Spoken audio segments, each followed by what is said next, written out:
వాస్తవానికి కుమారుడికి స్వాగతం చెప్పాలి. కుమారుడికి వారు చేయవలసిన పని ఏంటంటే వారు ప్రేమతో చేర్చుకొని అగ్రస్థానం కల్పించాలి. వారు ఇవ్వవలసినటువంటి దానిని, ఆ పంట ఫలాన్ని ఇవ్వాలి. కానీ వారు ఏం చెప్పుకుంటున్నారు?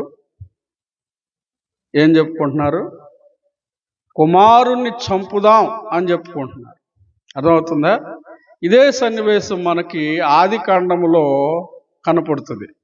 అదేంటంటే యోసేపు తన అన్నలు దూరంగా ఉన్నప్పుడు ఆహారం తీసుకెళ్ళడానికి వచ్చినప్పుడు అక్కడ జరిగినటువంటి విషయం ఏంటంటే, ప్రియా దేవుని బిడ్డలారా, యోసేపును కూడా చూసి ఏమనుకున్నారు? చంపివేద్దాం అనుకున్నారు. ఎవరు? అన్నలు. ఇక్కడ ఈ కుమారుడు ఎవరికి సాదృశ్యంగా ఉన్నాడంటే ప్రభు అయిన యేసుక్రీస్తు వారికి సాదృశ్యంగా ఉన్నాడు. దేవునికి స్తోత్రం. అయితే ఇక్కడ ఏం చేశారు అంటే, అతన్ని పట్టుకొని ద్రాక్ష తోట వెలుపట పడవేసి చంపిరి. ఏం చేశారు?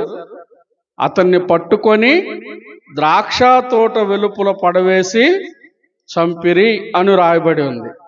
మనం చూస్తే లేఖనానుసారంగా లూకా సువార్త 22వ అధ్యాయము 53వ వచనాన్ని చదువుకుందాం.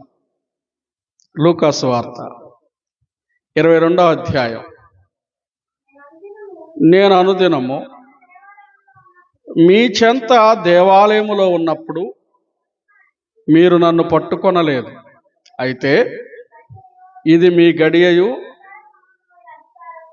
అంధకార సంబంధమైన అధికారమును అనెను. వారు ఆయనను పట్టుకొని ఈడ్చుకొని పోయి ప్రధాన యాజకుల ఇంటిలోనికి తీసుకొని పోయారు. అక్కడ ఎవరున్నారంటే అధిపతులు ఉన్నారు, శాస్త్రులు, పరిసయ్యులు ఉన్నారు. ప్రియులారా, ఇక్కడ కుమారుణ్ణి పట్టుకొని చంపి ఎక్కడ ద్రాక్ష తోటల వెలుపులకు తీసుకొని వెళ్ళి చంపి పడవేశారంట. అలాగే ఇది ఎవరి గురించి చెప్తున్నాడంటే, ప్రభువైన యేసుక్రీస్తు వారు జీవించి ఉన్నారు. అప్పటికి తన మరణాన్ని గురించి చెప్తున్నాడు. ఇశ్రాయేలీల యొక్క ఆ కాపులు అనబడుతున్నటువంటి వారు, ఆ గుత్తకి తీసుకున్నటువంటి ఆ కాపులు అనబడేటువంటి వారు యాజకులు, శాస్త్రులు, పరిసయ్యులు. అక్కడ చక్కగా రాయబడింది ఆ మాట. మనం చూస్తే చూడండి, 45వ వచనంలో ప్రధాన యాజకులను, పరిసయ్యులను ఆయన చెప్పిన ఉపమానములను విని తమ్మును గూర్చియే చెప్పినని గ్రహించారు. అంటే ఎవరిని గురించి చెప్పాడు దేవుడు? ప్రభువైన యేసుక్రీస్తు వారు ఎవరి గురించి చెప్పాడు? ప్రధాన యాజకులను, పరిసయ్యులను గురించి అక్కడ చెప్పాడు. కాబట్టి ఆ ప్రధాన యాజకులు, పరిసయ్యులు చేయబోయేటువంటిది, భవిష్యత్తులో చేయబోయే పని ఏంటో యేసు ప్రభు వారు ముందుగానే వారికి చెప్పాడు.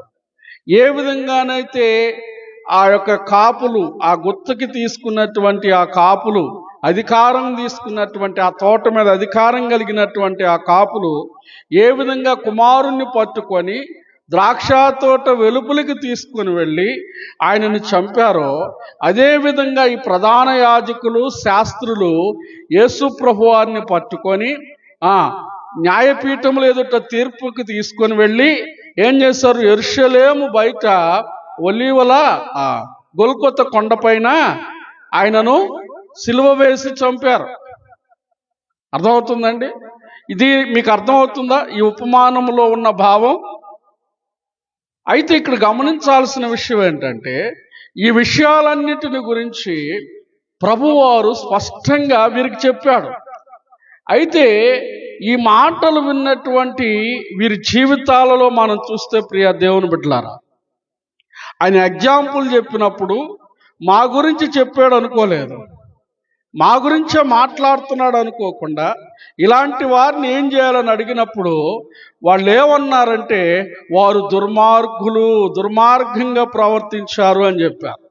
అర్థమవుతుంది? 41వ వచనం ప్రకారం, అందుకు వారు ఆ దుర్మార్గులను కఠినముగా సంహరించి వాటి కాలముల యందు తనకు పండ్లను చెల్లించినట్టు ఇతర కాపులకు ఆ ద్రాక్ష తోట గుర్తుకిచ్చునని ఆయనతో చెప్పారంట యేసు ప్రభుతో. ప్రభు అడిగాడు, మరి ఇలా చేశారంటే, ఇలా చేశారు మరి ఏమనాలి అంటే, వాళ్ళు ఏం తీర్పు తీరుస్తున్నారు?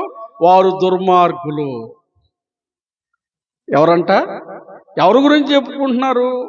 చాలాసార్లు ప్రియ దేవుని బిడ్డలారా, మన కంటిలో దూలాన్ని పెట్టుకొని ఎదుటి వారి కంటిలో నలుసును వెతుకుతాం చాలాసార్లు. ఇప్పుడు శాస్త్రులు, ఆ పరిసయ్యులు, ప్రధాన యాజకుల యొక్క పరిస్థితి అదే. అక్కడ వారు దుర్మార్గులని వారికి తెలుసు, దేవుని పనిని ఏ విధంగా అడ్డగిస్తున్నారో తెలుసు, వచ్చినటువంటి ప్రవక్తలను ఏ విధంగా వారు హింసించారో, ఏ విధంగా సంహరించారో, ఏ విధంగా ఎగతాళి చేశారో వారికి తెలుసు.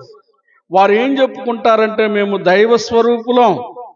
అర్థమవుతుందా? ఒక విధంగా వారిని వారు ఎలా ప్రత్యక్షపరుచుకున్నారంటే, ప్రధాన యాజకులు, ఆ పీఠాధిపతులు ఎలాగా కనుపరుచుకున్నారంటే, వారిని వారే దేవుళ్ళుగా ప్రజలకు కనుపరుచుకున్నారు. అర్థమవుతుందండి? కాబట్టి వారిలో ఉన్న దుర్మార్గతను, వారిలో ఉన్న అవిధేయతను ప్రభువారు గుర్తెరిగి వారి ముందు ఆ జీవితాన్ని ఉపమాన రీతిలో చెబితే, మా గురించి కాదులే చెప్తుంది, మమ్మల్ని గురించి కాదు మాట్లాడుతుంది అని చెప్పేసి, ఎవరో గురించి చెప్పాడు అని చెప్పేసి వారు ఏమని తీర్పిస్తున్నారు? వారు దుర్మార్గులు అని చెప్తున్నారు.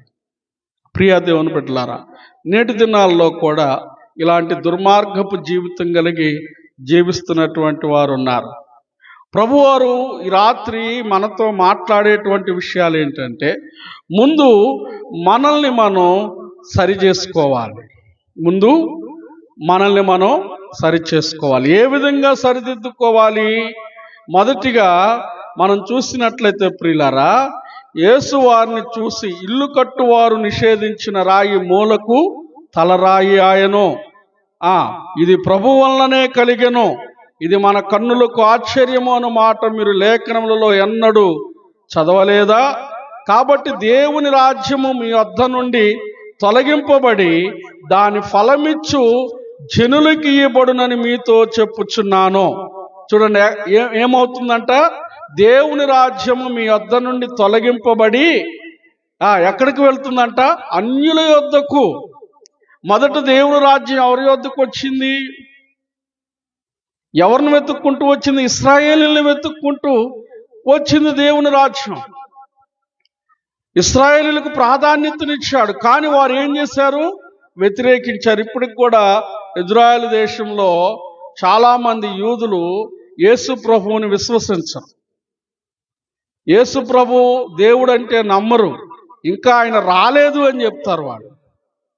అర్థమవుతుందండి? ఇంకా ఆయన రాలేదు అని చెప్తూ ఉంటారు. అలా నమ్ముతారు వాళ్ళు. మెస్సియా మా కొరకు వస్తాడు అని చూస్తూ ఉంటున్నారు వాళ్ళు. కానీ ప్రభువారు వచ్చారు తన ప్రాణాన్ని సర్వమానవాళి పాప ప్రాయశ్చిత్తార్థమై బలిగా అర్పించాడు ఆయన. అర్థమవుతుందా?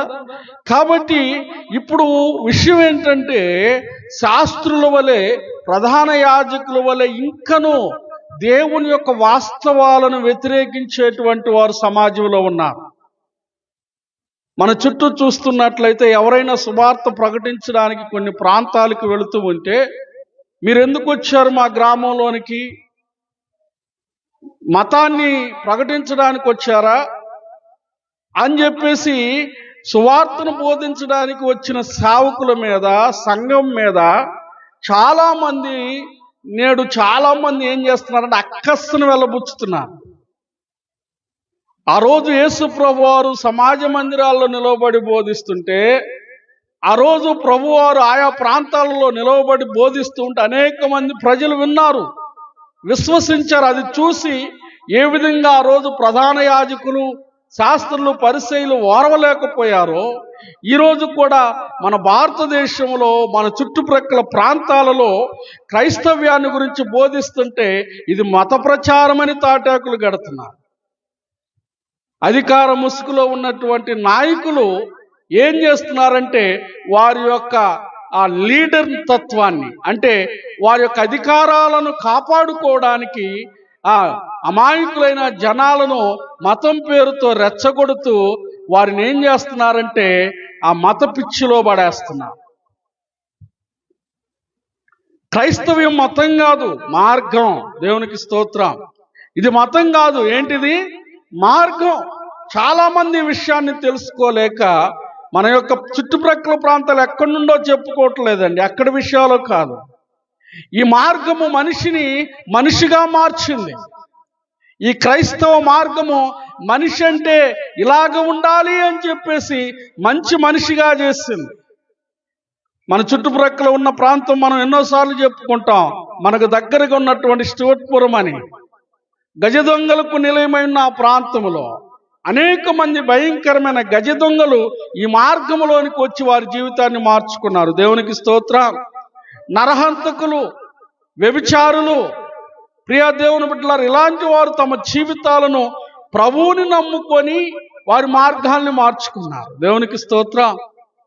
ఇలా మారిపోవటం తప్ప, ఇలాగ మంచి మార్గంలోకి మనిషి రావటం తప్ప. ఈ రోజున చూస్తే చాలా ప్రాంతాలలో క్రైస్తవ్యాన్ని వ్యతిరేకించేవారు, అన్యులనబడుతున్నవారు, మత శాంతస్తవాదులు, మతం పేరుతో అధికారులు కొంతమందిని పోషిస్తున్నారు. కొన్ని బ్రాంచ్లు ఉన్నాయి, బజరంగ బళ్ళని, బజరంగ దళని, ఆర్ఎస్ఎస్ అని చాలా సంస్థలు ఉన్నాయి. కుర్రవాళ్లకు ట్రైనింగ్ ఇచ్చి క్రైస్తవ్యం మీద నిప్పులు చెలరేగే రీతిగా వారిని తయారు చేస్తున్నారు. ఏం తప్పు చేస్తుందా బైబిలు?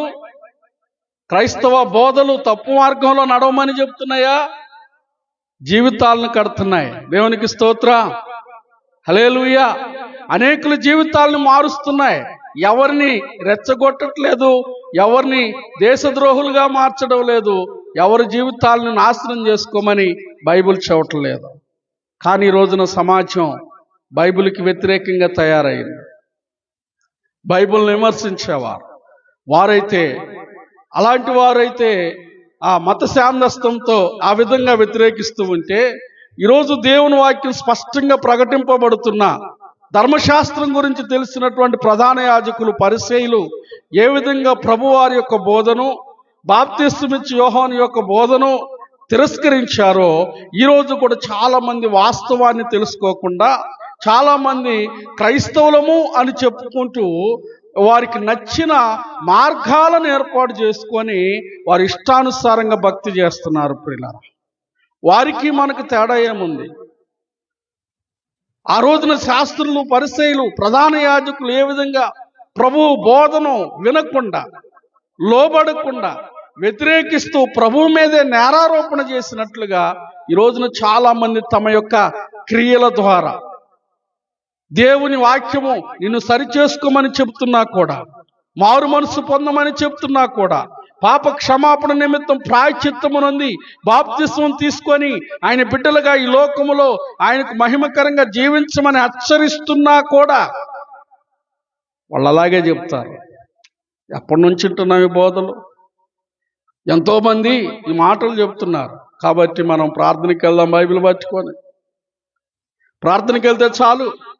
మారు మనసు పొందన అవసరంలా, బాప్తిస్మం తీసుకునే అవసరంలా, నీకేం వయసు అయిపోలా, నువ్వేం పెద్దదానివి కాదు, నువ్వేం పెద్దోడివి కాదు అని ఇలాంటి అపవాది సంబంధమైన మాటలను యువతరములో యవనస్తుల చెవులలో, హృదయాలలో ఆరగించిపోస్తున్నారు.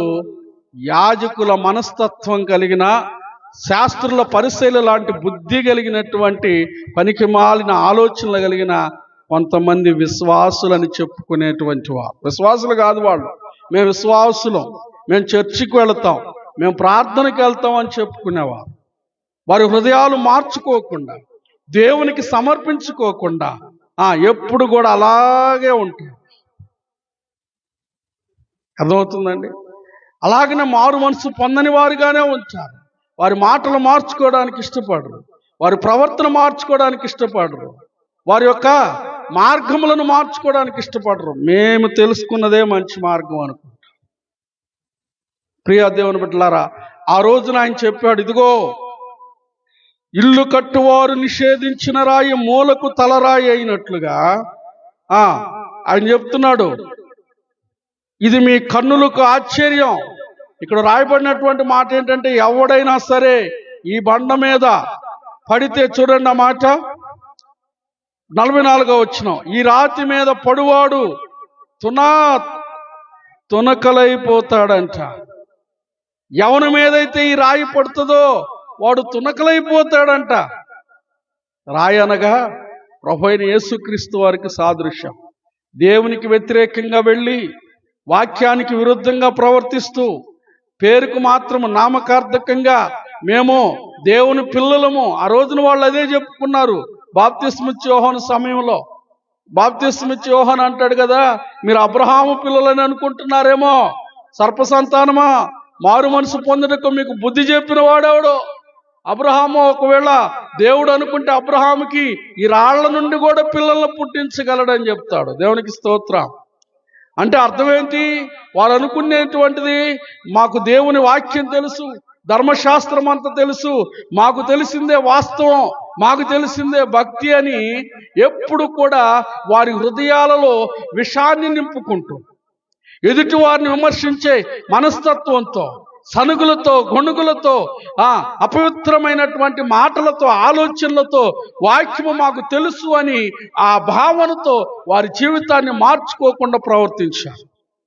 ఈ రోజున కూడా ఇలాంటి పరిసయ్యులు ఉన్నారు, ఇలాంటి శాస్త్రులు ఉన్నారు. ఈ రోజున కూడా పరిసయ్యుడు సుంకరుని చూసి ఏమంటున్నాడు? అయ్యా, ఈ సుంకరి వలె నన్ను ఉంచినందుకు. అర్థమవుతుందా? మేమే పరిశుద్ధులం, మేమే నీతిమంతులం, మా భక్తే గొప్పది, మేమే గొప్పవారం అనుకుంటారు. కానీ వీరి మాటలు మారో, వీరి ఆలోచనలు మారో, వీరి పద్ధతులు మారో. ఇలాంటి వారు దేవునికి స్థానం ఇవ్వకపోతే దేవుడు ఏం చేస్తాడో తెలుసా? ఆదికాండము 11వ అధ్యాయంలో, ప్రియా దేవుని బిడ్డలారా, ఒకే భాష, ఒకే మాట ఆ దినాలలో ఉండేదంట. వారు బాబేలు గోపురమును కట్టారు. ఆకాశమునంత మట్టుకు, ఆకాశాన్ని అంటే అంత మట్టుకు మనము గోపురం కట్టుకొని అందరం ఇక్కడ ఐక్యత కలిగి జీవిద్దాం, అందరం ఇక్కడే బ్రతుకుదాం అనుకున్నారంట. వారి జ్ఞానాన్ని బట్టి, వారి బలాన్ని బట్టి, వారికి ఉన్నటువంటి తెలివితేటలను బట్టి మన మన మన అనుకుంటున్నారు. కానీ దేవునికి మాత్రం వారు స్థానం ఇవ్వలేదు. దేవునికి వారి హృదయాలలో స్థానం ఇవ్వాల. ఎక్కడ కూడా వారు బిల్డింగ్ కట్టడం ప్రారంభించినది మొదలుకొని ఆ బిల్డ్ అవుతున్న కొద్ది, అంతస్తులు పెరిగే కొద్ది కూడా ఎక్కడ కూడా దేవుని మాటను తీసుకురాల, దేవుని ప్రస్తావన తీసుకురాల. దేవుని దయ వలన, దేవుని కృపను బట్టి, దేవుని సహాయం వలన కట్టుకుందాం అనే మాట కూడా వారిలోనికి రానివ్వలేదు. ఇలాంటి మనుషులు కూడా లేకపోలేదు. మా బ్రతుకులు మేము బ్రతుకుతున్నామయ్యా, మా కష్టార్జితమయ్యా, మేము సంపాదించుకున్న మా తెలివితేటలు బట్టి. దేవుడు అంటారేంటి? దేవుడు లేకపోతే నువ్వేడున్నావు? అవునా? దేవుడు లేకపోతే నీకు బ్రతికెక్కడిది? ఈ ఆక్సిజన్ ఎవరిస్తున్నారు? నువ్వేమైనా కొంటున్నావా? గాలి లేకపోతే బ్రతుకుతావా? వెలుతురు లేకపోతే బ్రతుకుతావా? ఎక్కడుంది? చాలామంది దేవుడు అంటారు ఏంది, మా జ్ఞానం, మా తెలివితేటలు, మా బుద్ధి వలన సంపాదించుకున్నామంట. కాదు. ఆ రోజున బాబేలు గోపురాన్ని కట్టేటప్పుడు కూడా వారు అలాగే ప్రవర్తించారు. దేవుడు ఏం చేశాడు? వారి భాషలను తారుమారు చేశాడు. ఒకని భాష ఒకనికి అర్థము కాకుండా చేశారు. కారణం ఏంటో తెలుసా? దేవునికి ఇవ్వవలసిన స్థానాన్ని వారు దేవునికి ఇవ్వలేదు. ప్రియ దేవుని బిడ్డలారా, మన జీవితంలో మనం నేర్చుకోవాల్సిన విషయం, ప్రతి విషయంలో కృతజ్ఞత కలిగి ఉండాలి. ప్రతి విషయంలో మనం లోబడి ఉండాలి.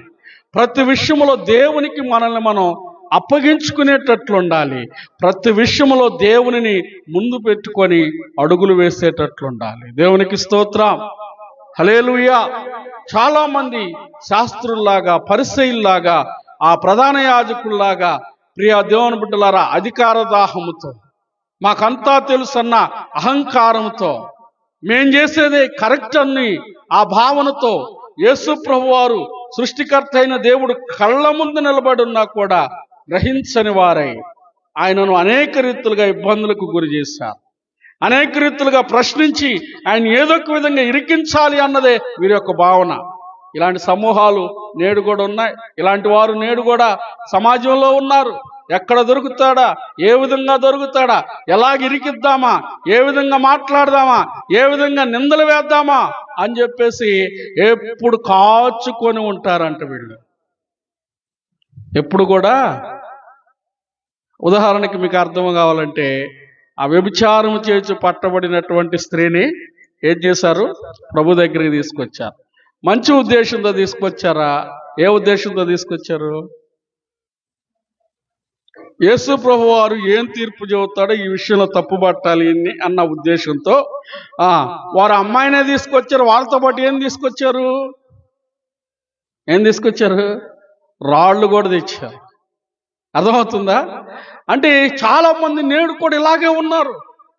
ఏ విధంగా ఇలాంటి వారు దొరుకుతారు, ఏ విధంగా వీడిని విరికిద్దాం, ఏ విధంగా వీడిని ప్రశ్నిద్దామని ఎప్పుడు చేతిలో వాళ్ళు రాళ్ళు పట్టుకొని తిరిగినట్టుగా ఏదొక రాయితో, మాటలనే రాయి, ద్వేషం అనే రాయి, అసూయ అనే రాయి, అర్థమవుతుందా, ఇలాంటి రాళ్లతో లోపల వాటిని భద్రపరుచుకొని అక్కస్సుని వెళ్ళబుచ్చుదామని చూస్తారు. ఇక వాళ్ళ తత్వం అదే. అయితే ప్రభు వారి హృదయాలను ఎరిగిన వాడే ఏం చేశాడు? మీలో మొదటగా ఎవడైతే పాపం చేయలేదో వాడు మొదటిగా మీద రాయేయమన్నా. దేవునికి స్తోత్రం, హల్లెలూయా.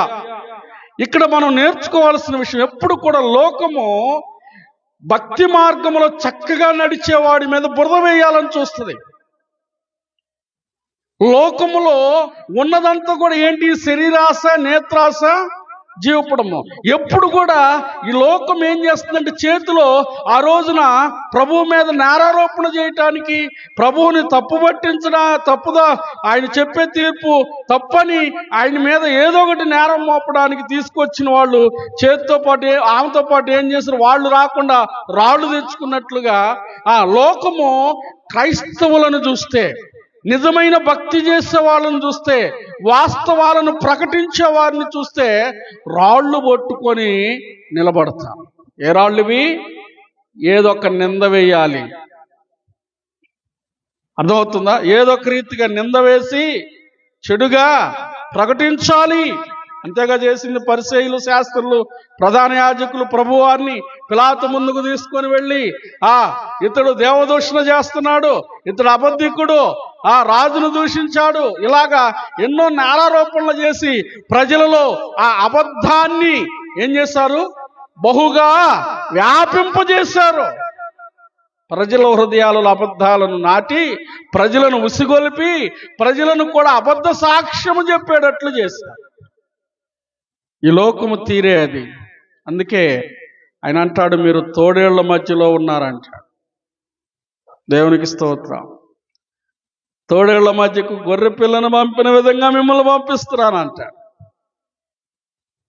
వాస్తవంగా భక్తిలో బ్రతికేవాడి కంటే, భక్తిలో బ్రతికేవాడంటే లోకానికి భయం, ప్రక్కవారికి భయం, ఎదుటి వారికి ద్వేషం, అసూయ, ఎక్కడ లేనటువంటి స్వార్థం వారిలో చోటు చేసుకుంటుంది. ఎవరిని చూస్తే? భక్తి కలిగి ఉండేవాడంటే. యోసేపును చూసినప్పుడు అన్నలకి అసూయ పుట్టేది, ద్వేషం పుట్టేది. కారణం ఏంటో తెలుసా?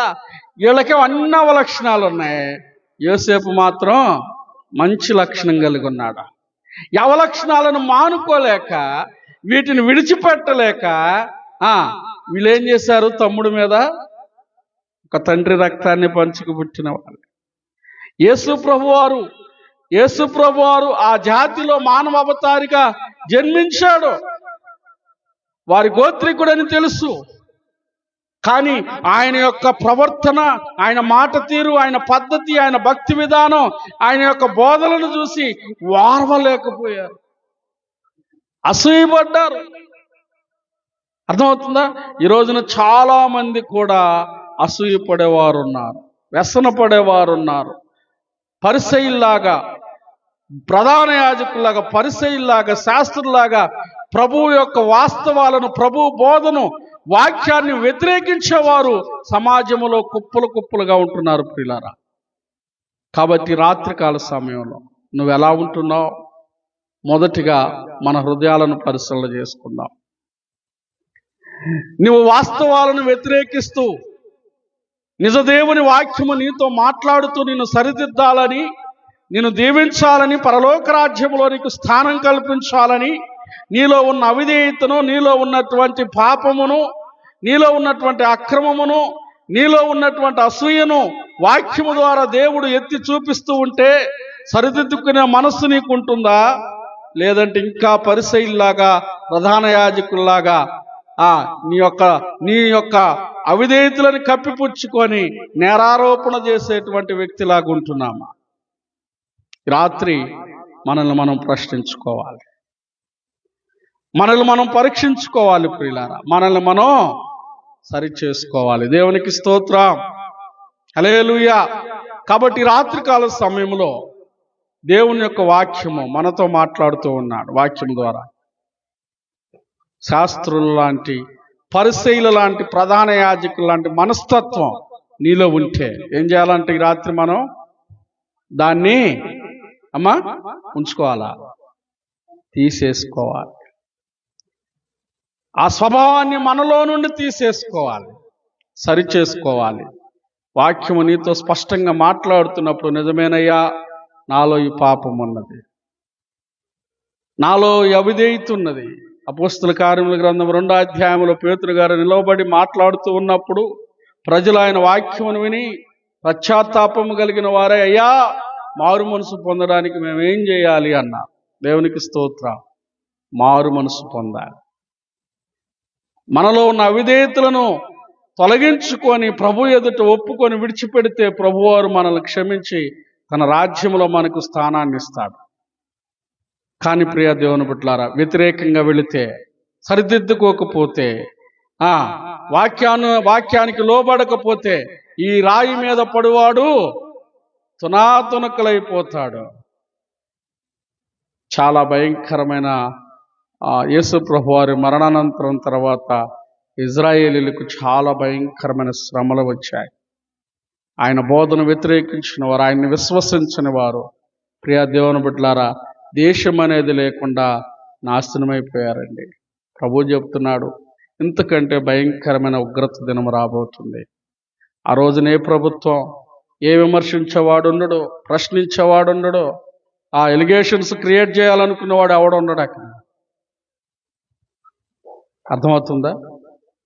కాబట్టి అటువంటి దుర్దినములు, అలాంటి ఉగ్రతలోనికి నువ్వు ప్రవేశించకూడదని మన ప్రభువు మన మీద ప్రేమ గలవాడై, అయ్యా, మీలో ఇంకా ఇలాంటి అవిధేయతలు ఉంటే, ఇంకా లోబడని మనస్తత్వం మీలో ఉంటే సరి చేసుకోండి, సరిదిద్దుకోండి, నేను మిమ్మల్ని క్షమిస్తాను, మిమ్మల్ని ఆశీర్వదిస్తాను, మిమ్మల్ని నా రాజ్యంలో చేర్చుకుంటానని ప్రభు ఈ రాత్రి ప్రేమ గలవాడై మనల్ని హెచ్చరిస్తున్నాడు. కాబట్టి మాటలు వింటున్న మనల్ని మనం సరి చేసుకొని భక్తి జీవితంలో ముందుకు కొనసాగుదాం. ప్రభు వారి కొద్ది మాటలు మనందరి వినికిడిలో దీవించునుగాక. ఆమేన్. ప్రార్థన చేసుకుందాం.